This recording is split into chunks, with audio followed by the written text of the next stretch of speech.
മോഹൻലാലിനെ അനുമോദിക്കാൻ ഗംഭീര പരിപാടി. രജനീകാന്തും മമ്മൂട്ടിയും വരും.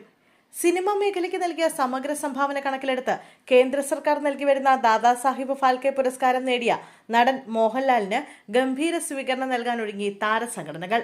ഫെഫ്ക, ചലച്ചിത്ര നിർമ്മാതാക്കളുടെ സംഘടനയായ film producers association, Kerala film chamber എന്നിവർ ചേർന്ന് ഗംഭീര സ്റ്റേജ് ഷോ ഒരുക്കിയാണ് മോഹൻലാലിനെ ആദരിക്കുക. രജനീകാന്ത് മുഖ്യ അതിഥിയാകുന്ന ചടങ്ങിലാകും ആദരം. നടൻ മമ്മൂട്ടിയും പങ്കെടുക്കുമെന്നാണ് വിവരം. രജനീകാന്തിനെ ക്ഷണിക്കാനായി സംഘാടക സമിതി അംഗങ്ങൾ അദ്ദേഹം താമസിക്കുന്ന ചെന്നൈ നഗരത്തിൽ നേരിട്ടെത്തുമെന്നാണ് വിവരം. ഡിസംബർ മാസത്തിൽ കൊച്ചിയിൽ വെച്ചാകും പരിപാടി. തിരനോട്ടം മുതൽ തുടരും വരെയുള്ള സിനിമകളിലൂടെയുള്ള മോഹൻലാലിന്റെ ചലച്ചിത്ര പ്രയാണം കോർത്തിണക്കിയുള്ളതാകും പരിപാടിയുടെ അവതരണം.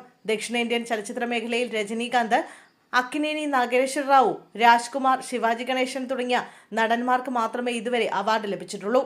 മലയാളത്തിൽ നിന്നും 2004 അടൂർ ഗോപാലകൃഷ്ണൻ പുരസ്കാരം നേടിയിരുന്നു. എങ്കിലും ഫാൽക്കെ പുരസ്കാരം നേടുന്ന ആദ്യത്തെ മലയാള നടൻ മോഹൻലാലാണ്. ന്യൂഡൽഹിയിലെ വിജ്ഞാന ഭവനിൽ വെച്ചായിരുന്നു 71ാമത് ദേശീയ ചലച്ചിത്ര അവാർഡ് ദാന ചടങ്ങ്. പ്രസിഡന്റ് ദ്രൗപദി മുർമു മോഹൻലാലിന് ഫാൽക്കെ പുരസ്കാരം സമ്മാനിച്ചു. 5 ദേശീയ ചലച്ചിത്ര പുരസ്കാരങ്ങളും 9 കേരള സംസ്ഥാന ചലച്ചിത്ര അവാർഡുകളും ഉൾപ്പെടെ നിരവധി അംഗീകാരങ്ങൾ മോഹൻലാലിന് ലഭിച്ചിട്ടുണ്ട്. ജീവകാരുണ്യ പ്രവർത്തനങ്ങളിലും സാംസ്കാരിക സംരംഭങ്ങളെ പിന്തുണയ്ക്കുന്നതിലും അദ്ദേഹം പങ്കാളിയാണ്.